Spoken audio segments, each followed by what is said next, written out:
ತಪ್ಪಿದ್ದ ನನ್ನ ಪಾತ್ರ ಕಸಾಸುರ. ನನ್ನ ಹೆಸರು ಎಲ್ಲಮ್ಮ, ನನ್ನ ಪಾತ್ರ ನಾರದ. ನನ್ನ ಹೆಸರು ಸಂಜನ, ನನ್ನ ಪಾತ್ರ ಪ್ರಕೃತಿ ಮಾತೆ.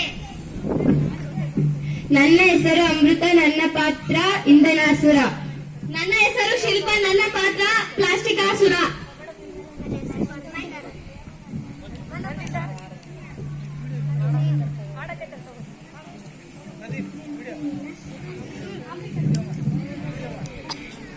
ಏನಾಯಿತು ಪ್ರಕೃತಿ ಮಾತೆ? ಏನೋ ಚಿಂತೆಯಲ್ಲಿದ್ದಂತೆ ಕಾಣುತ್ತಿದೆ. ಲೋಕ ಸಂಚಾರಿಯಾದ ತಮಗೆ ತಿಳಿದರೂ ನಿಮ್ಮ ಸಮಸ್ಯೆಯನ್ನ ನಿಮ್ಮ ಬಾಯಿಂದಲೇ ಹೇಳಿದರೆ ಇಡೀ ಜಗತ್ತಿಗೆ ತಿಳಿಯುತ್ತದೆ. ಇಡೀ ಜಗತ್ತಿನ ಜನರೇ ನನ್ನ ದೊಡ್ಡ ಸಮಸ್ಯೆಯಾಗಿದ್ದಾರೆ. ಏನೆಂದರೆ ಮಾತೆ, ಜನರು ನಿಮಗೆ ನೋವುಂಟು ಮಾಡುತ್ತಿದ್ದಾರಾ? ಹೌದು ನಾರದರೆ, ಗಾಳಿ, ನೀರು, ಗಿಡ, ಮರ, ಹೂವು, ಹಣ್ಣುಗಳಿಂದ ಕಂಗೊಳಿಸುತ್ತಿದ್ದ ನನ್ನನ್ನು ಎಲ್ಲಾ ಕಳಚಿ ಅಂಗವಿಕಲ ಮಾತೆಯನ್ನಾಗಿ ಮಾಡಿದ್ದಾರೆ. ಯಾಕೆ ಮಾತೆ ಇಂತಹ ಮಾತನಾಡುತ್ತಿದ್ದೀರಿ? ವಾಹನಗಳಿಂದ, ಕಾರ್ಖಾನೆಗಳಿಂದ ಕಲುಷಿತ ಗಾಳಿಯನ್ನು ಬಿಟ್ಟು ನನ್ನ ಸೀರೆಯ ಅಂದವನ್ನೇ ಅಳಿಸಿ ಹಾಕಿದ್ದಾರೆ. ಸುಂದರವಾದ ಬೆಟ್ಟ ಗುಡ್ಡಗಳನ್ನು ಕಡಿದು ಹಾಕಿದ್ದಾರೆ. ಗಿಡ ಮರಗಳನ್ನು ಕಡಿದು ಆಮ್ಲಜನಕ ಸಿಗದಂತೆ ಮಾಡಿದ್ದಾರೆ. ಎಲ್ಲೆಂದರಲ್ಲಿ ಕಸ, ಕಡ್ಡಿ, ಪ್ಲಾಸ್ಟಿಕ್ ಅನ್ನು ಹಾಕಿ ವಿಶ್ವ ಸುಂದರಿಯಾದ ನನ್ನನ್ನು ಕುರೂಪಿಯನ್ನಾಗಿ ಮಾಡಿದ್ದಾರೆ.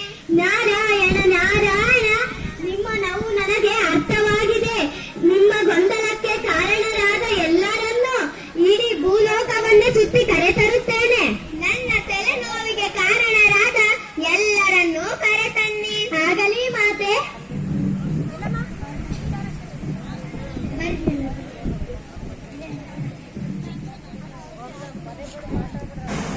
ನಿಮ್ಮ ಮಾತಿನ ಹಾಗೆ ಗೊಂದಲಕ್ಕೆ ಕಾರಣರಾದ ಎಲ್ಲರನ್ನೂ ಕರೆ ತಂದಿದ್ದೇನೆ. ನಿಮ್ಮೆಲ್ಲರ ಕಾರಣದಿಂದ ವಿಶ್ವ ಸುಂದರಿಯಾದ ನಾನು ಕೊಳಕು ಸುಂದರಿಯಾಗಿದ್ದೇನೆ. ಮತ್ತೆ ಮೊದಲಿನಂತಾಗಲು ನಿಮ್ಮೆಲ್ಲರ ಸಹಕಾರ ಬೇಕು. ನಿಮ್ಮ ಸಮಸ್ಯೆಗಳನ್ನು ಹೇಳಿರಿ, ನಿಮ್ಮಿಂದಾಗುವ ಅನಾಹುತಗಳನ್ನು ಹೇಳಿರಿ, ಅದಕ್ಕೆ ಪರಿಹಾರ ಕೂಡ ಹೇಳಿ. ನಾರಾಯಣ ನಾರಾಯಣ, ಪ್ಲಾಸ್ಟಿಕಾಸುರನೇ, ಮಾನವ ಮಾಡುವ ಎಲ್ಲಾ ಕೆಲಸಗಳಿಂದಲೂ ತೊಂದರೆಗಳು ಹೆಚ್ಚಾಗುತ್ತಿವೆ. ಇದರ ಬಗ್ಗೆ ನೀನು ಏನು ಹೇಳುವೆ? ಮಾನವನು ಏನನ್ನೋ ಸೃಷ್ಟಿಸಲು ಹೋಗಿ ನನ್ನನ್ನು ಸೃಷ್ಟಿಸಿದ. ಬಯಸಿದಾಗ ವಿವಿಧ ರೂಪಕ್ಕೆ ಬದಲಾಗುವ ನಾನು ಕಠಿಣತೆಯಿಂದ ಅಗ್ನಿ, ವಾಯು, ನೀರು, ಮಣ್ಣುಗಳಲ್ಲಿ ಸೇರಿ ಪ್ರಭುತ್ವವನ್ನು ಪಡೆದಿದ್ದೇನೆ. ನನ್ನನ್ನು ನಾಶ ಮಾಡಲು ನೋಡುತ್ತಿದ್ದೀರಿ. ಆದರೆ ಬಿಟ್ಟನೆ ವಾತಾವರಣಕ್ಕೆ ಸೇರಿ ಕಲುಷಿತಗೊಳಿಸಿ ಅವರ ಜೀವನವನ್ನೇ ನಾಶ ಮಾಡಿಬಿಡುತ್ತೇನೆ. ಅದೇ ನನ್ನ ಗುರಿ. ಅದಕ್ಕೆ ಜನರು ಮಣಿಪಾಲ್, ಬೆಂಗಳೂರು, ಮೈಸೂರಿನಂತಹ ನಗರಗಳ ಆಸ್ಪತ್ರೆಗಳಲ್ಲಿ ಶ್ವಾಸಕೋಶ ಕಾಯಿಲೆ, ರಕ್ತಹೀನತೆ, ಉಪ್ಪಸ, ಬಿಪಿ, ಶುಗರ್ನಂತಹ ಕಾಯಿಲೆಗಳಿಗೆ ಚಿಕಿತ್ಸೆ ಪಡೆಯುತ್ತಿದ್ದಾರೆ. ನಿಮ್ಮನ್ನು ಕರೆಸಿದ್ದು ಇದಕ್ಕೆ ಪರಿಹಾರ ಏನು ಮಾಡಬೇಕು? ನನ್ನನ್ನು ಹೆಚ್ಚು ಬಳಸಬಾರದು, ಬಳಸಿದರೂ ಸರಿಯಾದ ರೀತಿಯಲ್ಲಿ ವಿಲೇವಾರಿ ಮಾಡಬೇಕು ಎಂದು ಕಾನೂನು ಮಾಡಬೇಕು, ಕಡ್ಡಾಯವಾಗಿ ಪಾಲಿಸಬೇಕು.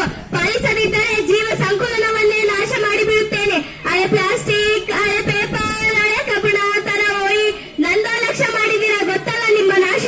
ಶಾಂತನಾಗು ಶಾಂತನಾಗು ಪ್ಲಾಸ್ಟಿಕಾಸುರ, ನೀನು ಹೇಳಿದಂತೆಯೇ ಮಾಡುತ್ತೇವೆ. ಪ್ರಧಾನಮಂತ್ರಿಯವರು ಗಾಂಧೀಜಿಯ ಸ್ವಚ್ಛ ಭಾರತದ ಕನಸನ್ನು ನನಸು ಮಾಡಲು ಮೊದಲನೇ ಹೆಜ್ಜೆಯನ್ನಿಟ್ಟಿದ್ದಾರೆ. ಕಸದ ವಿಲೇವಾರಿಗೆ ಗಾಡಿಗಳನ್ನು ನೀಡಿದ್ದಾರೆ.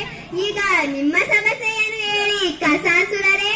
ಅಷ್ಟೆಯೇ ಮಾಡಿಕೊಳ್ಳುವುದು ಬೇಡ, ಏಕೆಂದರೆ ನೀವೇ ಸೃಷ್ಟಿಸಿರುವ ಅಸುರ ನಾನೇ ಕಸಾಸುರ. ರಸ್ತೆಯಲ್ಲೂ ನಾನೇ, ನೀರಲ್ಲೂ ನಾನೇ, ತಿಪ್ಪೇಲೂ ನಾನೇ, ಗುಪ್ಪೇಲೂ ನಾನೇ, ಎಲ್ಲೆಲ್ಲೂ ನಾನೇ.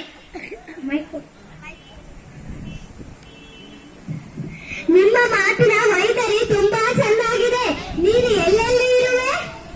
ನಾನು ಆ ಬೀದಿಯಲ್ಲೂ ಇರುವೆ, ಈ ಗಟಾರದಲ್ಲೂ ಇರುವೆ. ನಿಮ್ಮ ಕರೆಯನ್ನು ಬಗೆದರೆ ಅಲ್ಲಿಯೂ ನಾನಿರುವೆ.